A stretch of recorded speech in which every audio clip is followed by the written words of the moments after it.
Hello, little witchlings and princelings, and welcome to your weekly Coven Summoning. My name is Ilsa. And my name is Stacy. And we're Caffeine and Conjuring, a fantasy bookish podcast where we will discuss some of our favorite fantasy reads. So last episode, we ended off at Selena's side. Her and Rowan are continuing their training. They went to the Terrace Esme.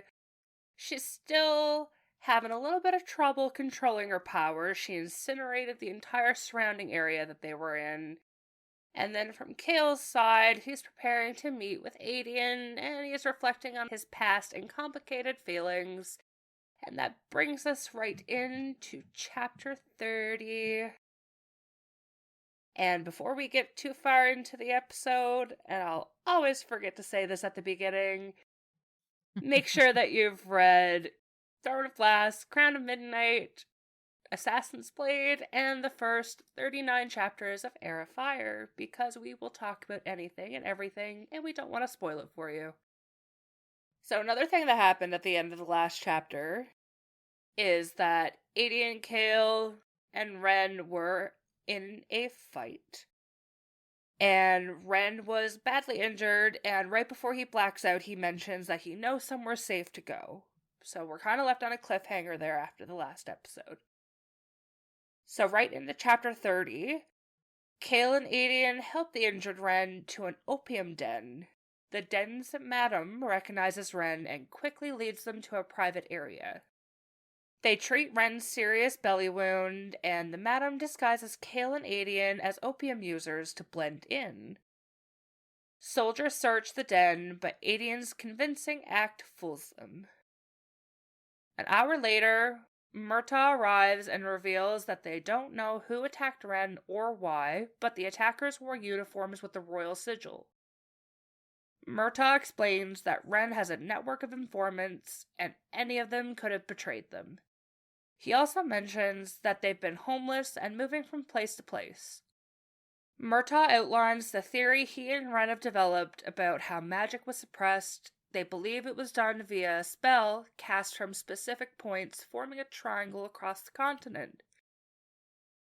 They need eyewitnesses to confirm their theory, but the location they suspect are under the king's control. Kale offers them a safe place to stay, but Murtaugh is hesitant until Kale clarifies it's not his home and says the owner won't mind one bit. Selena's apartment is getting some good use.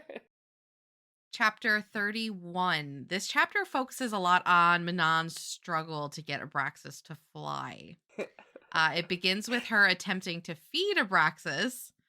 They have like lambs that were raised specifically for feeding the wyvern, and he's refusing to eat it, and he is just sniffing the wildflowers. He is loving those flowers. He's such a little princess, and it's great. I love this entire scene.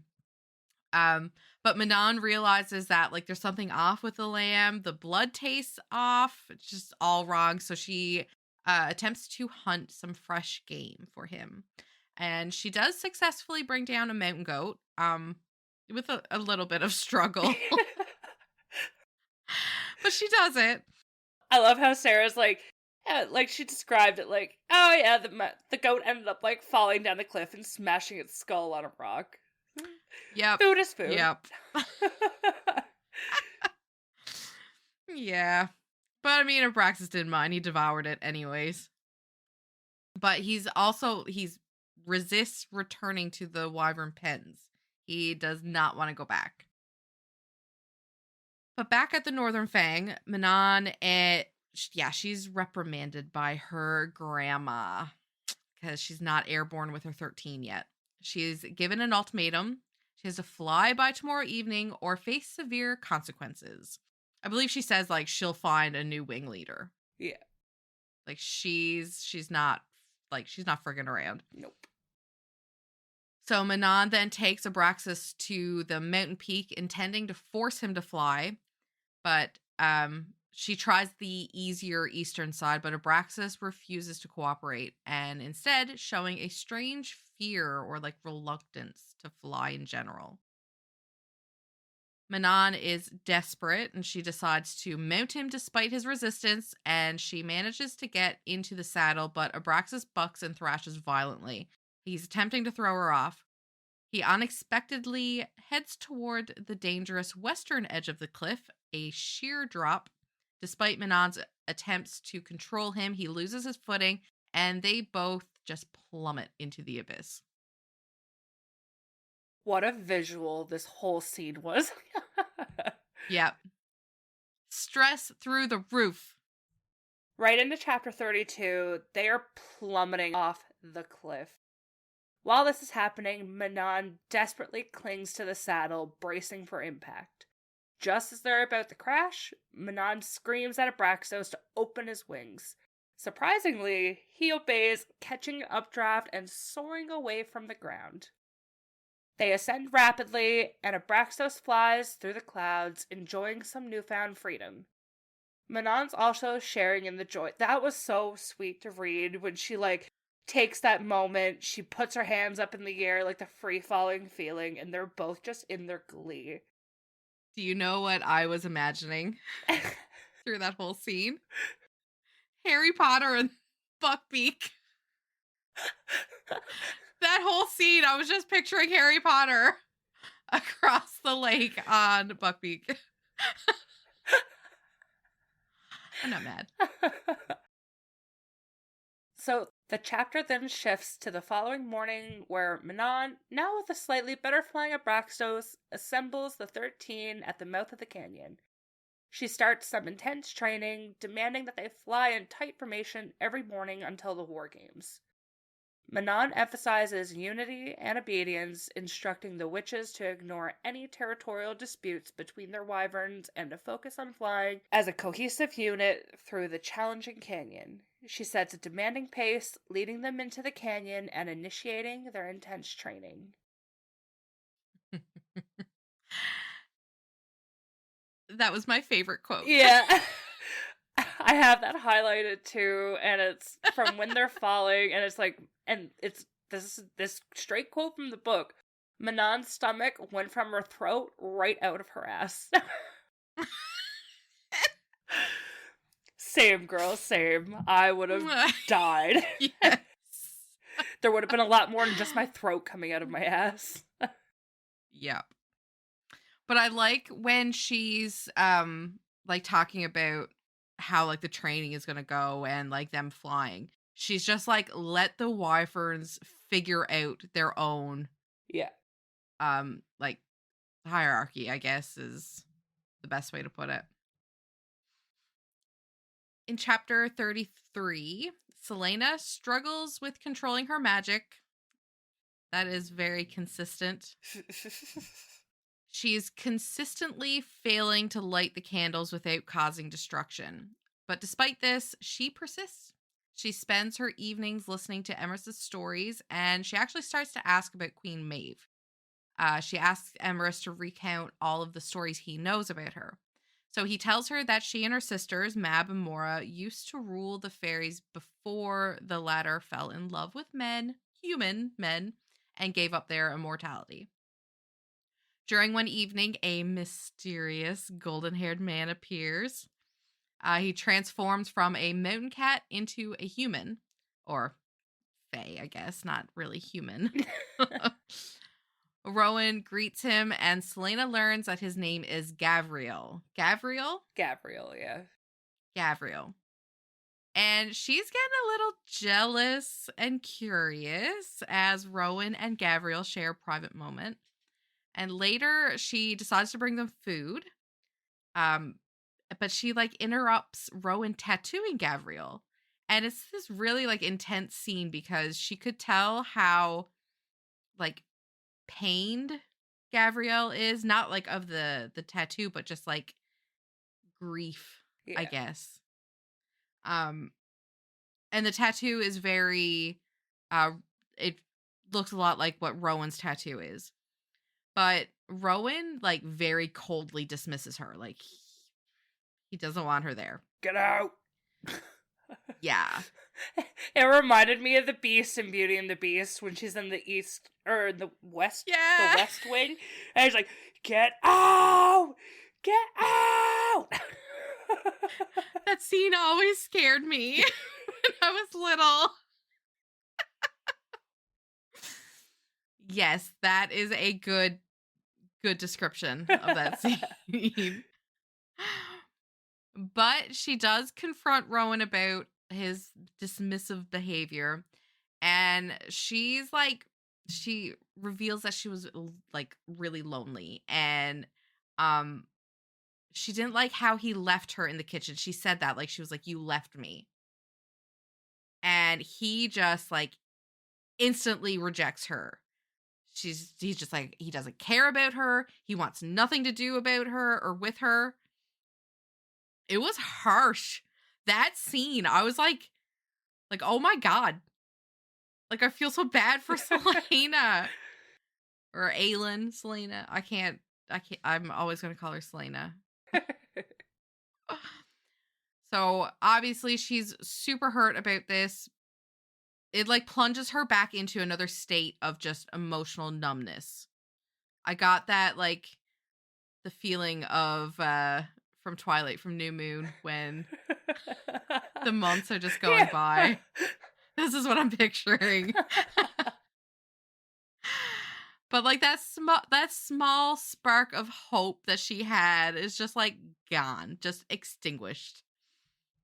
Also, side note, we get a mention of Lorcan in this chapter. We do. As soon as I seen his name, I was like, highlight.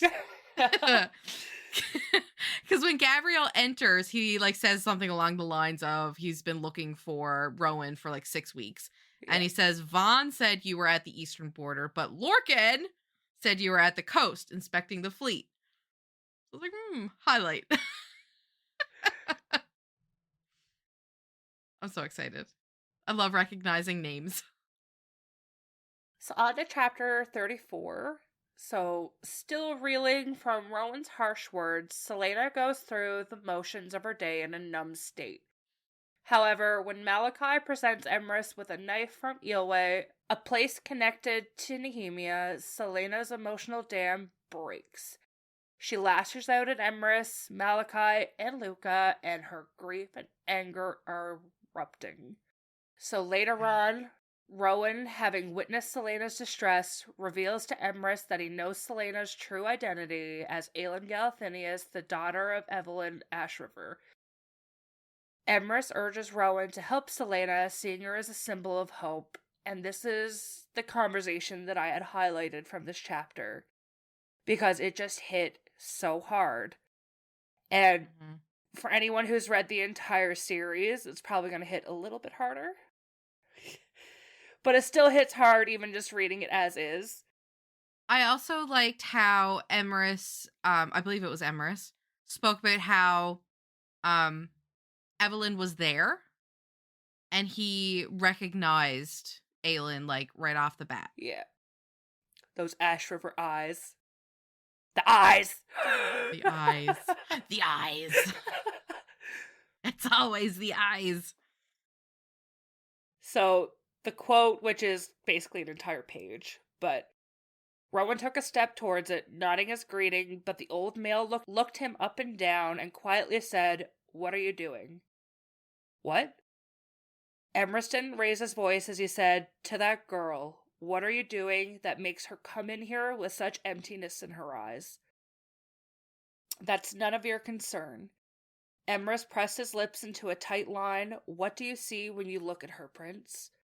He didn't know. These days, he didn't know a damn thing. "That's none of your concern either." Emrys ran a hand over his weathered face. "I see her slipping away, bit by bit, because you shove her down when she so desperately needs someone to help her back up. I don't see why I would be any use to... Did you know that Evelyn Ashriver was my friend? She spent almost a year working in this kitchen, living here with us, fighting to convince your queen that Demi-Fae have a place in your realm. She fought for our rights until the very day she departed this kingdom, and many years after, until she was murdered by those monsters across the sea. So I knew I knew who her daughter was the moment you brought her into this kitchen. All of us who were here 25 years ago recognized her for what she is. It wasn't often that he was surprised, but Rowan just stared.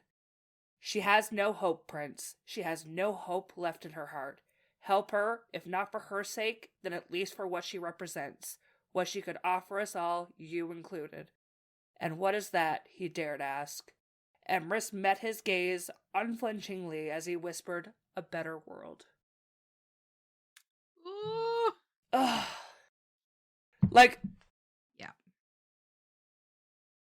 I almost cried reading that because of where everything in this series goes, and then coming back to that, and just like, ah. Like, so anybody that has like read all of it will understand. Like, you can understand it now, like, you know a lot of what she's been through, but, like, she still goes through so much more, and certain things happen that add to the emotional impact you'll get reading that again in the future. Mm-hmm. But, yeah, I, like, audibly went, eeh, when I read that. I was so close to crying. Yeah, it does hit. Like, even reading it the first time, it hit. Yeah. Sarah's really good at writing very emotionally triggering, like, speeches. Like, just so, like, they hit you so hard when you read them. Yeah. Agreed. Oh, where are armies? Oh! Anyways. Rowan then takes Selena to a frozen lake within a cave. Sorry, I just gotta get back into it. I can't stop anymore on that. Fair. So yeah, Rowan takes her to the frozen lake within a cave, and there she finds Luca chained to the ice. Rowan instructs Selena to free Luca using her magic, forcing her to confront her fear and lack of control over her powers. The challenge is immense, as the ice is thin and her magic is volatile. Selena struggles to control her magic, fearing she'll either drown Luca or burn him. She recalls the fear and trauma associated with her magic from childhood in Ardalan.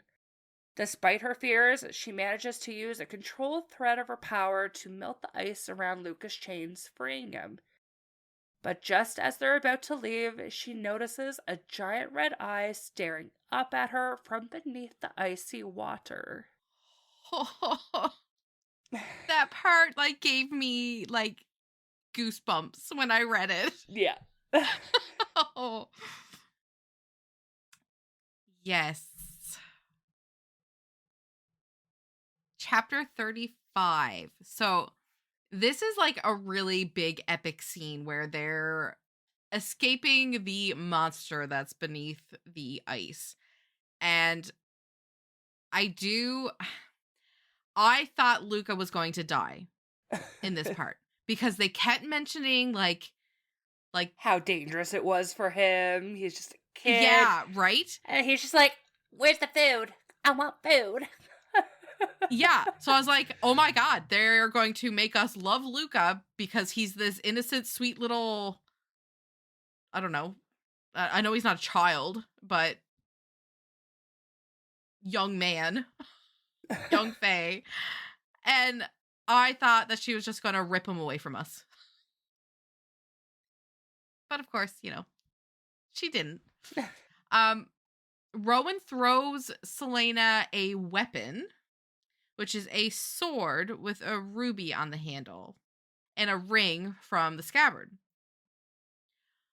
And I'm pretty sure she stabs the creature, right? Like, did that happen in this scene? Did she stab it? Did they stab it? I thought they just left it. I don't know. I don't remember. I know, like, the whole scene was just like bam, bam, bam. Because, like, RJ was talking to me while I was reading the scene, so I was definitely, like, scattered a little bit trying to read it. Yeah. I finally looked over, I was like, you need to shut up. I'm trying to read. I know she melts the ice in an attempt to like something. I don't remember if it was like to keep it there or what, but then she kind of realizes after she does it, like, well, shit, that means he can just like whoop out of the water now. Yeah, because they were making, like, between her fire and his wind, they were making, like, ice slopes to try and, like, block their path. I don't think she stabbed him. I don't think so. Okay, we'll say that she didn't. I don't want to go looking for it because it'll take too long. But even still, like, when they are like leaving, they're descending or out of the cave or whatever, they mention like his, like, the monsters scream, like, roar when it's out in the sun. So then she's kind of like, oh God, like, what's gonna happen now once it's dark? Is he gonna come? But anyways, they're fine. They return back to the fortress, and now Selena has this golden hilted sword that I think is important because they put a lot of emphasis on the description of it. Oh.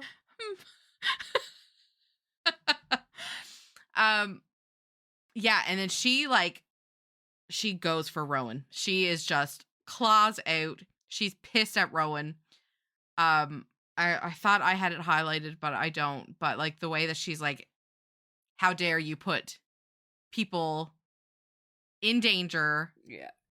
Like, she is not happy that he endangered Luca. She's like, that is the line. You crossed it. Do not put people in danger to train me. Yes. Like, that is it. Yeah. And during this fight, she was she like holding his wrist? Is that what she was doing? Or she was holding his arms? I thought it was his arms. Somewhere on his arms. Oh, maybe it was like the top of his arms then. I thought it was like on his chest or shoulders or... I swear we pay attention when we read. Most times. I thought it was either his wrist or his arms because like later in the chapter when she's touching up the tattoo, it's in a way that like he can't get at. So she's helping him. Anyways, she accidentally burns him somewhere on his body where the tattoo is. And it like burns away his tattoo. But after the fight, Selena apologizes to Emrys, Lucas, and Malachi for her outburst earlier. And then they ask about the creature, what Emrys knows about the creature in the lake. And he says that it's an ancient monster from another realm trapped beneath the mountain by a powerful Fey warrior. So his exact quote was, it claimed to have been born in another world, but had slipped into this one when the gods were looking elsewhere. So I obviously had to highlight that because that seems very important. And, Oh.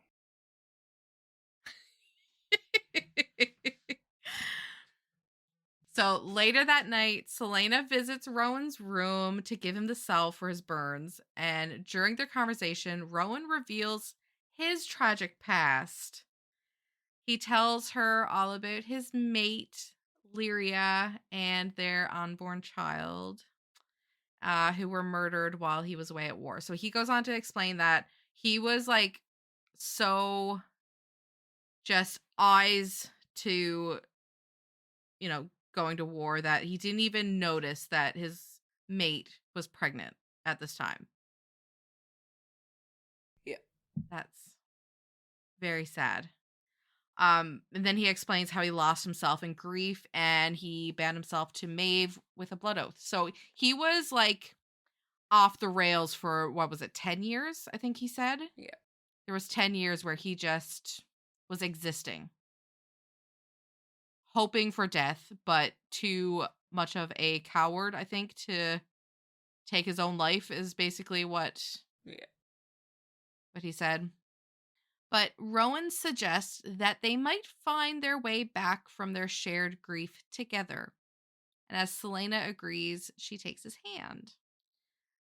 And this is a pretty big turning point in their relationship, I think, because they finally begin to forge that connection because they have similar grief of, I know, like, Selena and Sam, like, they don't consider, like, mates like what Faye, like what, I guess Rowan and Lyria would be. But even still, she knows that pain. And they make a pact to heal together. And I just thought that was so nice. I don't have it highlighted, but I know at the end of that chapter they describe it as, for the first time in a long time, Aelin felt the glow in her again. This is part 2 now, right? Yes. Part 2 of Heir of Fire, chapter 36. Aedion is shown interacting with Ren Allsbrook on a rooftop. Ren expresses gratitude for Aedion's help and opens up about his fears and uncertainties regarding his future as a lord, especially given his past experiences and the state of Terrasen. They discuss the potential return of Aelin and the future of Terrasen, revealing Aedion's unwavering loyalty to her and his desire to see her restored to the throne. They burn the antler throne, Aedion. There's no throne for her. Then I'll build one myself from the bones of our enemies. I wasn't sure. Like, I still have that little bit of, like, what side is Aedion really going to be on? Like, I still had that feeling. But this chapter is what, like, solidified it for me, because he was just like, I'm going to do everything in my power to make sure Aelin is, on that throne. He was so passionate about it. So, Kael and Aedion visit a tavern frequented by soldiers where Aedion uses his charismatic persona to gather information. They encounter a soldier who served at Knoll, a remote outpost. The soldier describes the harsh conditions and reveal that there's a mysterious black stone tower there, similar to the one at This raises Kael's suspicions, as both locations could be linked to the source of the magic suppressing spell. Yes? I'm just Big black stone. The soldier also mentions that those who went mad at Knoll often killed themselves violently, which Kael connects to the headaches and mental instability experienced by Kaltain and Roland, as well as his own experience in the dungeons. He theorizes that the Blackstone Towers might be connected to the king's magic and the spell. Kael realizes You don't he needs... say. It just might be. Kael realizes he needs Dorian's help to test his theory, as he suspects the towers are integral to the magic suppressing spell, and he wants to investigate further without risking Dorian's safety. Chapter 37. We're back with Manon. She takes Abraxas to the Rune Mountains. She's like a bit worried about his wings because they're pretty haggard. Rune Dannon, Crown Prince of the Valbaran Fae. Da, da, do, do, do, do, do, do. Oh my god, I miss Crescent City. I can't hear that name without that TikTok sound in my mind. Yeah. I can't not sing it. I don't know why I feel like I have like a stronger emotional attachment to Crescent City than like any other series, and I don't know why. I don't understand it, because like I spent more time reading ACOTAR. Yeah. And I feel like that would be the series that I would be more emotionally connected to. But for some reason it's Crescent City. Like, there was so much more character building in Crescent City. Like, there was so much more to get attached to character-wise. Yeah. Hey, this is Ilsa from the future. I just need to put in a big ACOTAR spoiler warning here. So if you haven't read ACOTAR, skip ahead a minute or two so nothing gets spoiled for you. Things got a little out of hand in our conversation today. And to be quite honest, a lot of the ACOTAR characters have shit personalities. Like, Okay, that's fair. Yeah. like, sorry to the Rhysand girlies, but he is a shit more, like, more than morally gray. He's just, like, he's more black. Like, he is Yeah. Tamlin in a different shade, and we just fell in love with him because we had Feyre's rose-colored glasses. And don't get me like, oh, in Silver Flames Nest, I am talking too many spoilers here. That whole sentence was just like... Yeah. Well, let's just say that Rhysand is no Hunt Athalar. I'm just gonna say that. Heavily agree.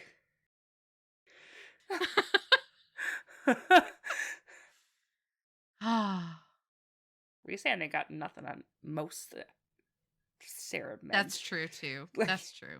Sorry. I did really like. Yeah, we can't really.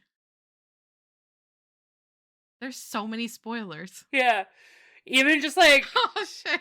Even commenting on Rhysand at all is kind of spoilery. Yeah. Yeah. Okay. In my list of Sarah J. Maas men, I'll say this. In my list of Sarah J. Maas men, if it was like 1 through 50, Rhysand is in like my 40 to 50 range. Like, he is down there. Mm-hmm. Pretty close to Tampon, honestly. Okay. I'll just start over with chapter 37 again because we went pretty far. He didn't even make it into the first sentence. It was like literally 5 words in. So, Manon takes Abraxas to the Rune Mountains, and it's the legendary home of the Stygian spiders. Yeah. Oh, Rune. Welcome to our Crescent City episode, everybody. I cannot wait for us to do Crescent City. I know. It's just gonna be me, like, squeeing and fangirling over literally every single character in that series. Yup. Every single one. Yup. And then just crying a lot. Yup.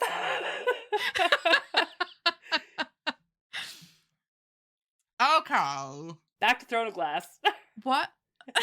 While at the Rune Mountains, they encounter one of like the Stygian spiders, big ol' spider. Horse-sized spiders.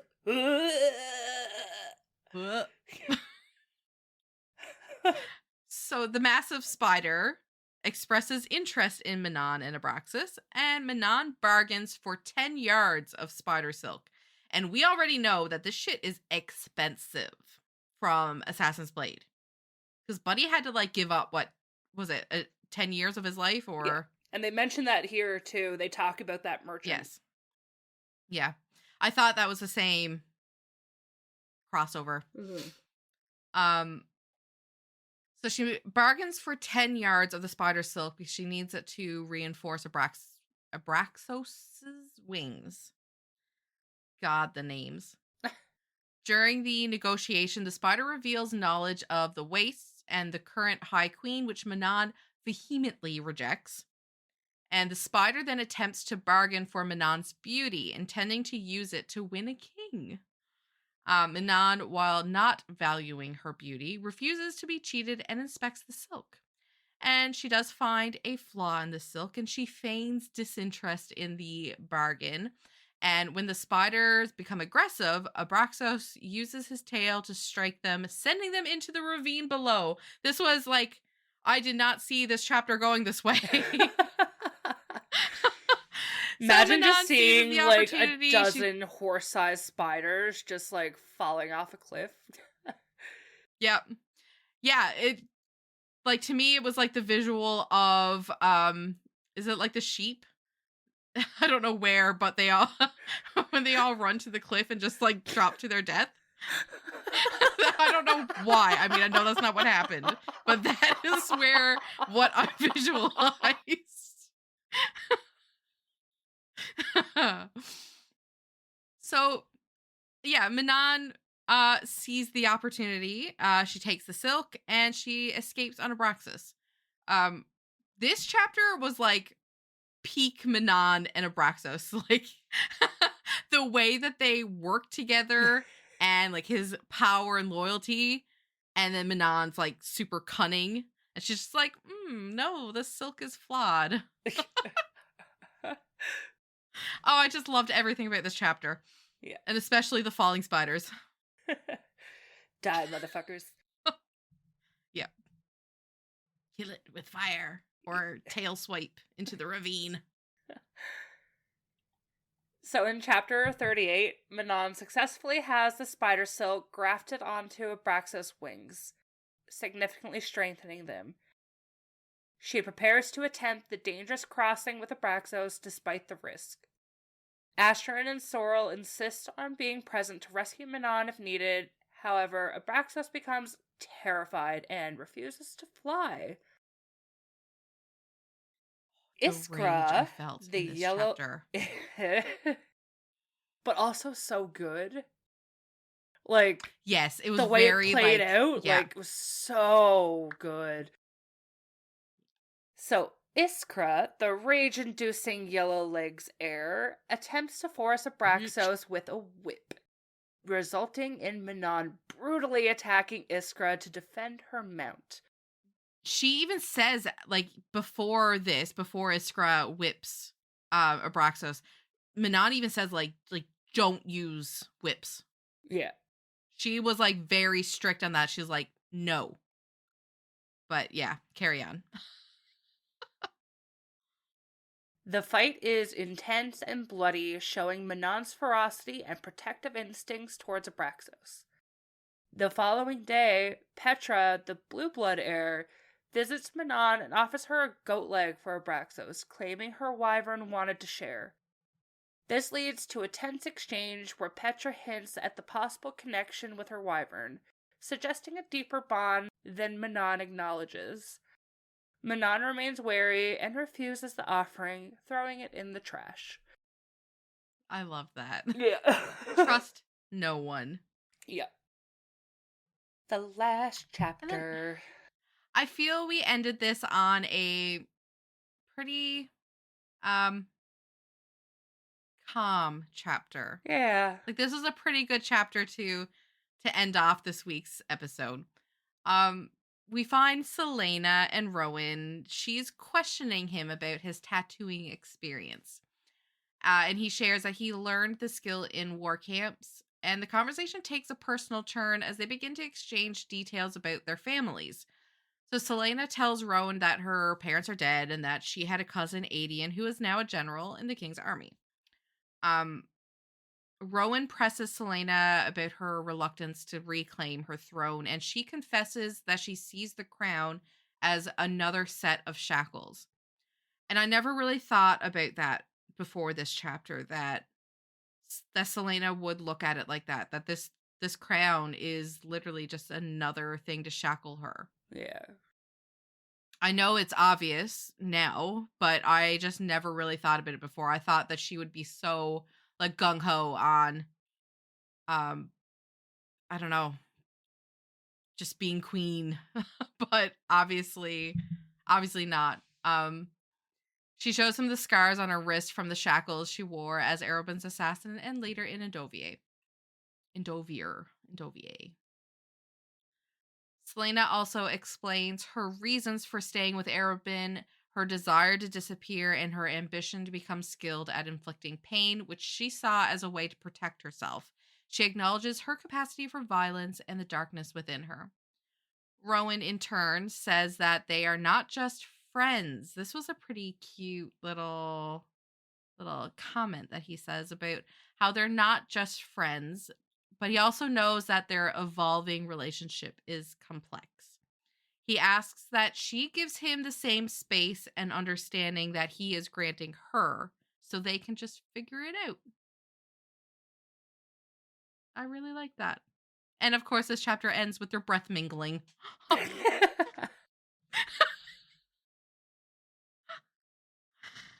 Ugh. What a great Little slew of 10 chapters. chapters. Yeah. Yeah, that was, I feel like we got a lot. We got a lot of foreshadowing. We got a lot of character development, a lot of character history. What did we get foreshadowing of, Cece? Giant ass monster in the cave, under the lake, in the cave, whatever. Like, that is obviously coming into things somewhere, because we get some backstory on that. How is not from this world, which is fun. The sword and ring that she now has. Don't know where that's going, but it's going somewhere. It's foreshadowing something.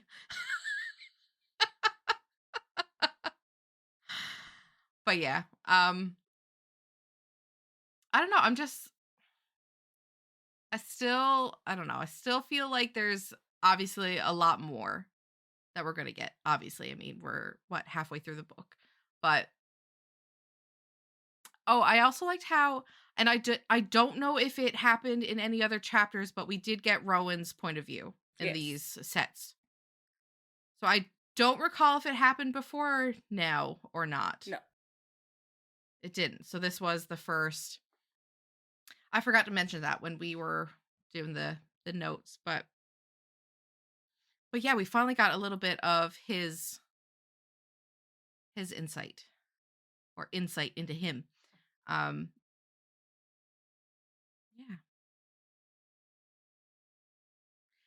And like this black stone towers in a triangle. There was something else that was it what's his face? What is Buddy's name? The one that tells all the stories. Emerus. Because he also mentions it was earlier in this set about the triangle. Like, he said something, but it was before, I think, Adian mentions, or that they find out about the Tower of Null.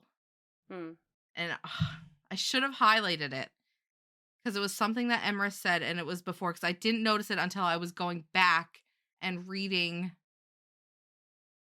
to put in the notes tonight. I love how things are evolving for Manon and Abraxas. Yeah. How there's that, like, protectiveness between the two of them. Like, it's not just Manon protective over Abraxas. Like, he also has that for her. I can't wait to see where they go. What else did we? I can't wait for Iskra to die. I'll put that out there.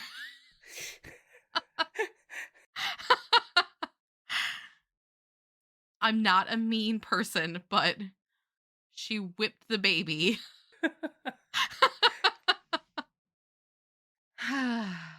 I don't know yet if Petra, her little act of, or her, like, gift of friendship, if that was a legitimate,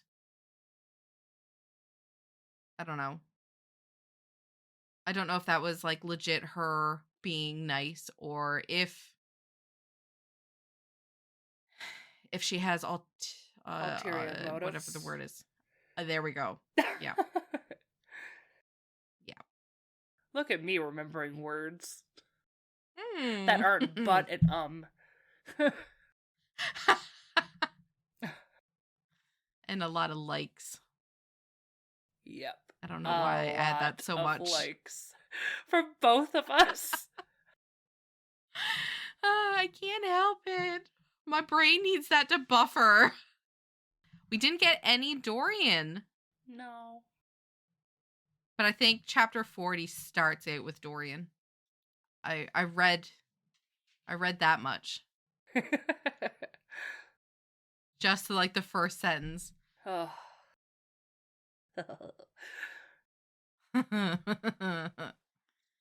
He'll be back next episode. Yeah, I don't know what else. I don't think I have anything else to Yeah, I don't think say there's about it much yet, else to say for now. other than just being really excited to keep reading. Very much so. Mhm. I just want to, like, dive into all the rest of it and just get to the end again. I think we're at what, 61%, I think, is where chapter 40 starts, is at 61%. So we're over halfway. And then in the series, we're about 30% through the series. Wow. Yeah. Because Wow. where I'm reading the 7-in-1 ebook, Assassin's Blade is at the end of that, and where I am now in Heir of Fire, it's like 22%, but Assassin's Blade is like 90 to 100%. So we're about Okay. 30% through the series. Yeah. Makes sense. Wow. And I feel like we've read so much to know that there's still so much left. Yeah. Good. You I say mean, that I now. want answers. When we get to the end, you're gonna hate me through the trauma that I put you through getting you into these. I have seen like memes or whatever in regards of like Throne of Glass being like very emotionally destructive. So I'm aware. I know that this is going to destroy me. I won't hold it against you.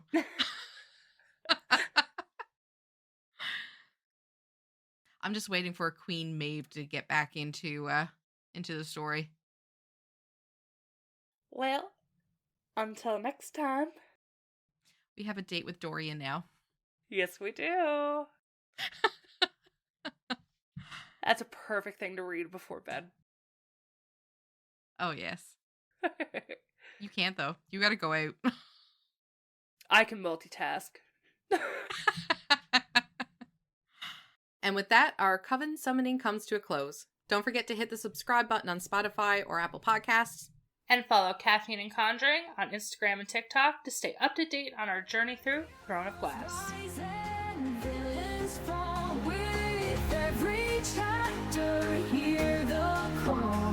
Adventure waits beyond the wall. Ilsa and Stacy casting through.